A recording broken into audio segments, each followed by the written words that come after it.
제 발표문이 이제 53페이지부터 쭉 이렇게 편집이 되어 있는데요. 글로 되어 있으니까 틈틈이 좀 참고하시고요. 네, 그리고 제가 필요하면 약간 좀 말씀을 드릴 텐데 여기 날씨도 덥고 어른들도 많으시고 해서 좀 편하게 좀 이야기식으로 발표를 대체하도록 그렇게 하겠습니다.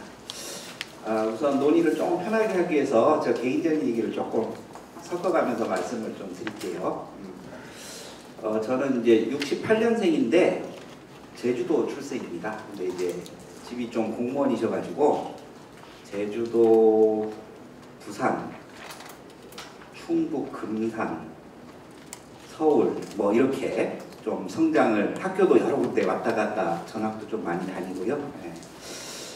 그렇게 하다가 이제 조금 나이를 먹어서 군대를 갔는데 전남, 신안, 목포,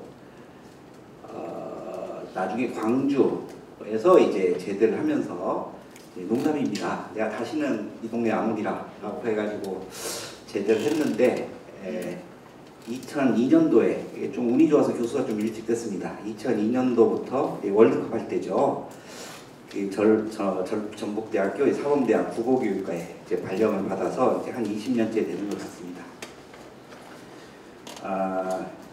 제가 87년도에 대학을 들어갔는데 거기서 3년을 마이너스하면 이제 84년도에 이제 고등학교를 다니지 않겠습니까? 그럼 이제 그 당시에는 이제 국정교과서 체제로 이제 운영이 되고 있었는데 이제 나중에 알게 됐는데 제가 이쪽 분야에 이제 거의 전문가가 돼서 당시 이제 4차 교육과정이라고 해서 이제 그 교육과정을 계속 바꾸거든요. 국가에서. 우리는 이제 국가주도 교육과정이니까 이제 4차 교육과정이 고등학교의 경우 84년부터 적용이 됐습니다. 적용이 됐는데 그러니까 아마 여기 연세 있으신 분들은 다 이제 똑같은 교육과정을 하셨을 거예요. 교과서도 국정교과서고요. 그래서 국어가 있습니다. 국어가 있고 그 다음에 이제 여기서 이야기하는 문학이라고 하는 게 또 있습니다. 저희 때 이제 국어2라고 해가지고 이제 거기에 문학이 들어가 있었는데 어찌됐건 문학교육을 왜 고등학교가 중요하냐면 고전문학의 경우 전 국민이 같은 내용을 똑같이 교육받는다는 측면에서 고등학교 교육이 대단히 중요합니다. 근데 이제 당시는 이제 4차 교육과정 때까지는 4차 교육과정 당시는 이제 전 국민이 같은 교과서를 가지고 이제 공부를 하는 것이고 문학2에 해당됐던 문학은 선택 교과목이었어요. 당시 제 기억에 이제 5개 거민종 교과서였는데 고전 문학의 경우는 다 대동소이합니다. 대동소이해서 제가 고등학교 다닐 때는 하여튼 전 국민이 똑같은 내용의 고전 문학을 이제 배우고 그 학교를 다녔는데 중요한 건 그 내용이 뭐냐면 쉽게 설명하면 하여튼 문학사적 가치가 뛰어난 내용을 가지고 교육과정을 짜고 그거를 가리키는 겁니다. 그러니까 그 문학이라고 하는 건 지금 여러 선생님이 좋은 말씀 많이 해주셨는데 다양한 이런 게 있는데 이걸 이제 바라보는 관점이 다양할 수 있는데 어쨌든 교육과정을 짤 때 중요한 것은 특히 고전문학의 경우는 문학 사적으로 뭔가 가치가 있고 영향력이 있을 때 그래서 이와 유사한 말씀 아까 유소만 선생님께서도 해주셨지만 작품 수준 이런 것보다는 예를 들면 뭐 유일하다 먼저 나왔다 이러면 이게 좋은 겁니다. 그래서 지금 제가 이제 농담으로 그런 얘기 많이 하는데 이제 4천만이 전부 다 알고 있는 우리나라 최초의 한글 소설은 허균의 흥길동전 뭐 그런 거 다 배우지 않겠습니까? 뭐 최초의 한문 소설은 금오신학 뭐 이런 것들이 교육 내용이었고 또 그런 걸 잘 알아야 시험도 잘 보고 또 당시에 또 대학 가려고 할 때 이제 학력고사라고 하는 걸 봤는데 그 학력고사라고 하는 특히 그 국어과 시험 자체가 이런 걸 물어보는 겁니다. 자 그런 측면에서 제가 여기에서 이제 다루고 있는 이제 정읍사라고 하는 작품과 상춘곡이라고 하는 작품은 대단히 교육적 가치가 뛰어난 작품으로 일찍이 주목이 됐죠.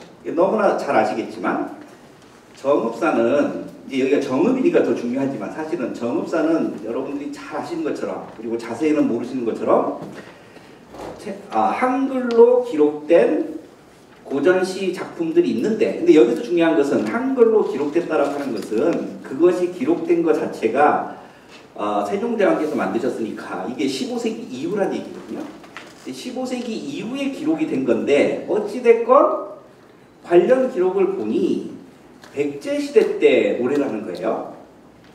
그러니까 백제시대의 어떤 그 소위 말해서 그 내용인데 다시 한번 말씀드립니다. 중요한 건 그 언어 표현이 당시 언어 표현인지 아닌지 모르고 하여튼 몇 세기 200년, 300년, 몇백 년 뒤에 표기로 되어 있다는 거예요. 그러나 어찌됐건 중요한 것은 외적 지표로, 외적 표지로 최초의 가사가 전해지는 백제 노래다. 그러니까 이거 자체가 교육 내용이 되는 거예요. 그래서 전 국민이 이제 좀 심하게 하면 딸딸딸 외우는 거죠. 다 합니다. 지금 학생도 정읍사는 압니다. 지금 학생들, 여러분 뭐 자녀분들이나 뭐 손자분들이나 물어보시면 지금도 정읍사는 압니다. 근데 이제 문제는 내용은 잘 모릅니다.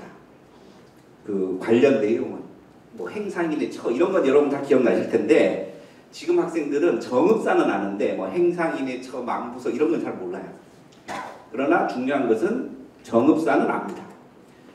상충곡은 저희 때는 굉장히 중요한 작품이었습니다. 그래서 제가 다시 한 번 말씀드리지만 제가 고등학교 갈 때 이걸 다 외워야 됐습니다. 다 외우고 가사문학의 효시, 그 효시도 이제 한자로 쓸 수 있어야 되고 정극인. 왜 요즘에 정극인 얘기가 안 나오는지는 제가 다시 말씀드리겠습니다. 근데 하여튼 정극인, 상충곡, 최초 가사문학의 효시 이런 것들이 교육 내용이었거든요. 그래서 상충곡을 읽어본 사람은 거의 없지만 상충곡은 다 알아요. 이게 고등학교를 다닌 사람들은 요런 시절에 이제 제가 고등학교를 다니고 이제 사범대학 진학해서 이제 이쪽 공부를 하고 이제 이렇게 한 겁니다. 근데 이제 그 사이에 이제 교육에 대해서 여러 변동이 일어납니다. 여러 변동이 일어나서 어떤 변동이 생기냐면 이제 서서히 시효가 다해가는 것 같은데 이제 수능이라고 하는 시험 제도가 바뀝니다. 그래서 학력고사와 수능의 가장 큰 차이는 학력고사는 아까 문학으로 말씀을 드리면 이 문학에 대한 지식, 뭐 최초의 백제 유일의 가사문학의 효시 요런 게 중요했는데 이게 수능으로 바뀌니까 쓰기, 읽기, 표현, 이해 막 이렇게 이제 그 측정 내용이 이제 바뀌게 됩니다. 그러니까 이제 교과서도 똑같이 바뀌게 돼요. 작품은 고전문학이니까 그대로입니다. 작품은 그대로인데 그 작품을 다루는 것이 이제 그 수능 체제로 해서 바뀌게 되죠. 그래서 어떤 결과가 생겼냐면 아까 드린 말씀처럼 국어책은 계속 있어요. 그런데 이제 문학책도 계속 있습니다. 근데 예전에는 국어책에 실리는 문학이나 내용이 똑같고 똑같이 가르치고 똑같은 지식에 대해서 평가를 했는데 이게 수능 체제가 되니까 이게 바뀌기 시작해요. 그래서 예를 들어서 예를 들어 설명을 드리면 이제 그 송강정철이라는 사람이 유명한데 관동별곡이라는 게 이게 유명하잖아요. 그래서 이 관동별곡은 전통적으로 오래 교과서에 실려있기 때문에 많은 사람들이 다 잘 아십니다. 근데 이 관동별곡이 이제 수능 체제가 들어오면 국어 교과서에도 실리고 문학 교과서에도 실리는데 다루는 내용이 달라집니다. 그래서 문학 교과서에는 예전에 가르치던 내용 그대로 가르쳐요. 그래서 예를 들면 충신연주지사다. 그러니까 그 송강정철이 그 작품 안에는 무슨 임금님 이런 게 하나도 안 나오거든요. 하나도 안 나오지만 어쨌든 여러 가지 지식에 의거해서 이것은 송강정철이 임금님한테 하는 이야기다 라고 하는 내용들을 전통적으로 가르치던 걸 계속 가르쳐요. 이제 문제는 뭐냐면 예전에는 이게 시험에도 나왔는데 학력고사 때 이제는 이게 시험에 안 나온다는 겁니다. 왜냐하면 수능은 지식을 물어보는 게 아니고 그 작품이 가지고 있는 표현이나 이해를 다루기 때문에 요즘 학생들이 이제 뭐라고 배우냐면 관동별곡을 보면 이 화자가 임금님으로부터 강원도 관찰사를 제수를 받아서 내가 다스리는 지역에 부임하면서 그 동네를 이제 보면서 이제 쓴 거거든요. 그러니까 이게 냉장 얘기하는 이제 연군 가사입니다. 내가 이게 관찰사가 돼서 이렇게 이제 정치적으로 부임을 하게 되니 그러면 이 발령은 누가 낸 건가? 임금님이 내신 거니 충성을 다하겠다 이런 거거든요. 쉽게 얘기하면. 그래서 이제 충신연주사라고 설명을 하는데 문제는 이거는 컨텍스트라고 해서 작품에 드러나는 게 아니고 그 문학이 디디고 있는 기반을 쌓고 있는 거거든요. 그러니까 이거는 공부를 해야만 알 수 있는 거예요. 근데 이제 이 수능 시스템이라고 하는 것은 그것도 좋은데 중요한 것은 그거보다는 그거 자체를 어떻게 표현하고 어떻게 읽어내고 이거를 중요시하다 보니까 요즘에는 어떻게 가르치냐면 기행가사다 이렇게 가르쳐요. 아까 말씀드렸잖아요. 기행은 놀러 다닌다는 뜻인데 놀러 다니면서 보고 듣고 한글을 쓴 거잖아요. 이게 소위 말해 강동별곡은 역사적으로 혹은 그 학문적으로 봤을 때는 기행성이 있는 거지. 그리고 놀러 가는 것도 아니잖아요. 발령받아서 내가 지금 부임하는 건데. 근데 이것저것 빼고 표현 방법을 보니까 이거는 금강산 어디 가가지고 거기에 경치를 보고 표현하고 거기에 대해 감상을 줬고 그럼 요즘 학생들은 기행성 이렇게 되는 거예요. 그래서 그 이제 중간 단계 한 90년대부터는 이제 어떻게 됐냐면 그 아까 말씀드린 것처럼 가사문학 작품을 이제 배우는데 이건 송강정철 작가를 생각을 하면 충신연주지사 이거를 다 학습을 해야 되는데 이 수능에서는 이게 시험에 안 나온단 말이죠. 이런 문제가 생기는 겁니다. 이런 문제가. 그러니까 전통적으로 내려오던 가령 이제 정읍사. 근데 정읍사의 어떤 표현이나 이걸 중요시했던 게 아니거든요. 상충곡의 표현이나 이런 게 중요하지 않았던 겁니다. 가사문학의 효식 이런 게 중요했던 거거든요. 근데 이게 시대가 바뀌니까 그러면 정읍사의 어떤 표현을 보자. 근데 보니까 이게 간단하거든요. 해야 높이금 도두샤 뭐 이렇게 해서 달아 또 높이금 도두샤. 그래서 이거를 그냥 어떤 역사성이라든가 지역성이라든가 백제라든가 이런 걸 빼버리면 이게 무슨 동시는 아닌 것 같고 그렇다고 해서 무슨 아주 뛰어난 무슨 고도의 서정성을 보여주는 건가 이런 생각이 막 든단 말이죠. 상충곡은 또 거꾸로예요. 상충곡은 작품에 주목을 하니까 이게 너무 어려워. 상충곡 굉장히 어려운 작품입니다. 그래서 이 상충곡이 왜 이 소위 그 정극인설이 옛날에는 그냥 정극인 상충곡 이게 연결이 됐냐면 편찬된 그 정극인 문집에 상충곡이 실려 있었기 때문에 누구도 의심하지 않고 상충곡은 정극인 작품이고 정극인의 연도가 나오고 지금까지 나온 가사 작품 중에서 제일 오래됐으니까 가사문학의 효시다. 이렇게 연결이 되는 거거든요. 근데 이제 요즘 연구는 뭐냐면 이제 가장 최근에 올해 발표됐습니다. 올해 이제 교원대학의 권순혜 교수가 이제 그 초고본을 발표를 했는데 정극인의 문집 초고본 원판에는 상충곡이 없어요. 이게 그러니까 원래 그 문집을 만들기 위해서 그 모으는 자료 같은 것이 최근에 막 발굴되고 하잖아요. 거기에는 상충곡이 없습니다. 다른 작품들은 있는데. 그리고 이게 사실은 이제 좀 어렵게 말씀드리면 주자학, 성리학 이런 요소들이 이제 문학화된 거거든요. 이게 철학적인 시예요. 사실은 상충곡이 그냥 뭐 봄 날씨 좋고 무슨 뭐 내가 남인가 이런 문제가 아니고 무라일체 이렇게 열심히 배우지만 그것도 무라일체 무슨 뭐 융합 천인합일 뭐 이런 얘기 많이 혹시 열심히 공부하신 분들 지금도 기억하고 계실 거예요. 이게 고도의 주자학적 성리학적 용어들이거든요. 근데 이제 문제는 정극인 당시만 해도 철학적으로 유학적으로 그렇게 고도의 그 논의가 이루어지기 전 단계거든요. 그러니까 이제 이런 내용들이 계속 연구가 전문가들에서 연구가 되다 보니 이게 진짜 정극인이 쓴 건가? 이런 문제가 생기는 겁니다. 그리고 그 뒤에 발견되는 자료들도 원판에는 상충곡 자체가 지금 보이지 않기 때문에 과연 이게 정극인 작품인가? 이런 문제가 생기고 이런 문제가 생기게 되면 국가시험 같은 데서 출제를 못합니다. 저도 이제 수능 출제도 많이 해보고 임용시험도 우리 유성호 선생님하고 팀도 이뤄보고 하는데 출제가 안 돼요. 그래서 상충곡이 평가에서도 빠지고 이렇게 이제 되는 겁니다. 그리고 작품만 다루려니 작품은 너무 어려워. 작품만 다루.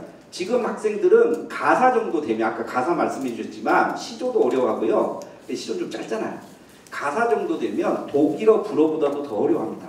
이게 차라리 한문으로 깔아야지 한글 나왔다 한문 나왔다 한글도 요즘 안 보는 고어 나왔다 이러면요 질색을 합니다. 우리 애도 그러더라고. 우리 애도 고등학교 2학년인데 이래서 우리가 계속 정읍사 상충곡에 대한 인지도는 있지만 시간이 가면 갈수록 제가 이제 좀 간단하게 요약해드린 이런 교육제도의 변화에 의해서 점점점 후속 세대들에 대한 후속 세대들에 미치는 소위 영향력이랄까 교육적 어떤 인식이랄까 이런 게 이제 떨어지는 거죠. 담양에 가면 가사문학관이라고 있는데 담양이 송순이니 정철이니 해서 이제 막 또 지역 자치단체에서 투자도 많이 하고 해서 고전문학 많이 다루거든요. 근데 예를 들어서 이제 그 유명한 송강정철도 가사 작품이 4개가 있는데 관동별곡, 삼위인곡, 송미인곡은 이게 인지도도 높고 계속 지금 운영이 되거든요. 근데 성산별곡이라는 작품인데 이것도 좋은 작품입니다. 이게 어느 순간 이 교육장에서는 실종이 됐어요. 왜냐하면 이게 작가 논쟁이 붙었습니다. 이게 진짜 정철 작품이냐? 그러니까 정철이 개입된 건 맞아. 그리고 정철의 송강가사라는 문집에 들어와 있는 건 맞습니다. 근데 문제는 여러 가지 정황상 아까 상충곡하고 거의 비슷한 논리예요. 이게 진짜 순수한 정철의 작가의 작품이냐? 이렇게 딱 물으면 이제 저희처럼 이제 문헌학을 중심으로 하는 정통 이제 학문 체계에서는 이게 답을 내리기가 힘들어. 그러면 이게 평가에 반영이 안 돼요. 그래서 지금 교과서 쫙 보시면 성산별곡은 거의 실리지 않습니다. 그리고 출제도 안 돼. 그러면 이제 또 이제 교육의 장에서 멀어지는 거예요. 거기다가 최근에는 이제 벌써 시간이 많이 흘렀죠. 이제 국정교과서도 아니야.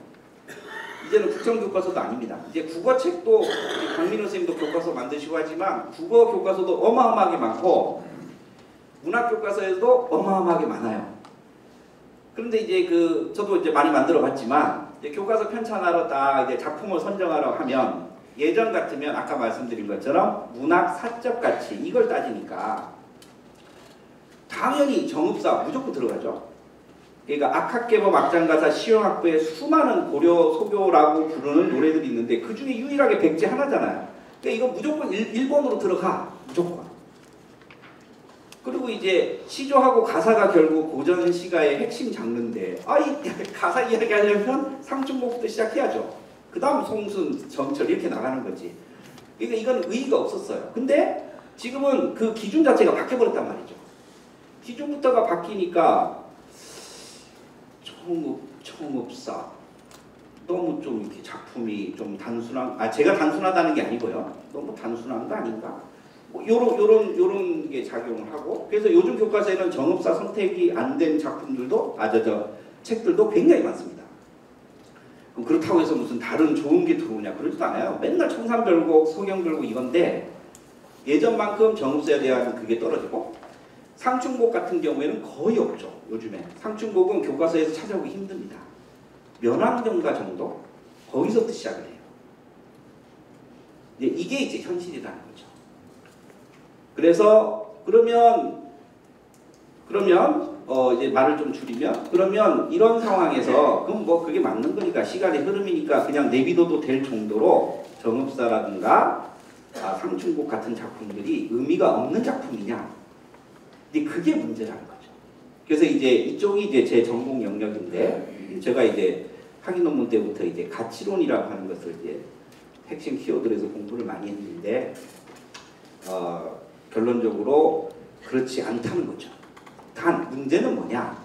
지금 이 시점에서 우리가 정읍사라든가 상충곡이라고 하는 것의 교육적 가치를 따진다면 전통적으로 그러니까 우리 정읍의 입장에서 봤을 때 이 기존에 이렇게 잘 나갔는데 그게 그대로 이어지지 않는다는 거죠. 근데 이제 그러면 그걸로 끝낼 수 있는 게 아니고 우리가 그 바라보는 관점이나 논점을 바꿔야만 이 시대에도 새롭게 이 작품들이 가지고 있는 소위 그 내재적, 외재적, 교육적 가치가 살아날 수 있다라고 이제 보는 거죠. 제가 고전이라서 좀 능력은 부족하지만 한문도 좀 많이 보고 하는데 맨날 그 여기에 나오는 얘기인데 이 사람들이 잘 모르고 이제 건너뛰어서 하는 경우가 있어요. 궁죽통이다, 궁죽통이다. 자기가 몰리면 다 궁죽통이래. 궁하면 통한다. 그런 말 없습니다. 주역에는. 여기에는 어떻게 돼 있냐면 궁죽변, 변죽통. 예. 궁하면 변하게 되고 변하게 되면 통한다. 이런 뜻이거든요. 그러니까 제가 드리고 싶은 말씀의 핵심은 자, 한정시켜서 정읍사와 상춘곡이라고 하는 작품이 그동안에 전 국민이 소위 요즘 말로 전 국민의 인지도를 가질 정도로 뛰어나고 좋은 작품임은 틀림없는데 그 기준이라고 하는 것이 지금까지는 문학사적 가치라는 데 의존을 해서 그런 높은 평가를 받아왔다는 거죠. 그런데 지금은 평가 기준이 달라진 시대가 돼서 특히 교육 현장에서, 특히 고등학교 교육 현장에서 평가 기준이 달라진 시대가 됐기 때문에 달라진 평가 기준을 그대로 들이대면 정읍사나 상춘곡 같은 경우는 뭐라고 그럴까? 기존의 우위성에서 약간 밀릴 수밖에 없다는 거죠. 근데 그러면 그냥 그렇게 밀리고 끝나면 되는 거냐? 그게 아니라는 거죠. 그러면 새로운 어떤 관점에서 봤을 때도 이 두 작품이 의미가 있고 소위 전 국민이 어느 정도 당연히 알고 있어요. 그러니까 국민 교양적 수준에서 당연히 알고 있을 만한 가치가 무엇인가. 이제 그거를 논리적으로 설명을 해야 된다는 거죠. 그게 이제 저 같은 사람의 이제 소위 업무인데, 이제 그런 관점에서 봤을 때, 이제 오늘 발표에 이제 제가 드리고 싶은 말씀의 핵심 키워드인데, 우선 이 정읍사 같은 경우는 최초의 한글 백제 이렇게 접근하지 말고, 정읍사 같은 경우에는 우선 그 백제 문학권이라는, 그리고 정읍 이렇게 하지 말고 백제 문학권의 대표적인 어떤 그 상징체, 표현체 요렇게 접근하면 좋다는 거예요. 요렇게 되면 어떻게 되냐면 6편의 작품이 있습니다. 이게 그러니까 소위 백제 문화의 유산이라고 하는 걸 보여줄 수 있는 요 아이디어는 그 서울대학교 공부과의 서철원 교수님이 아주 날카롭게 얘기를 해서 저도 아주 귀담아 듣고 있는데, 백제 문화권이라는 관점에서 접근을 하면 가사가 한글로만 전해지는 것은 정읍사가 유일한데 한문으로 번역돼서 전해지는 게 산유화가라고 하는 게 있고요. 그 다음에 이 호남으로 영역을 확장하면, 저기도 인용을 해놨습니다만은 4편이 더 있습니다. 4편이 더 있으면 이게 백제 문화권이라고 하는 폭이 커지면서 작품 양도 늘어나고, 그런데 그 중에 가장 대표적인 작품은 정읍사가 될 수 있다는 거죠. 근데 묘하게도 오늘 최명표 선생님이나 유성호 선생님 얘기에서 서정성 얘기가 많이 나왔는데, 이게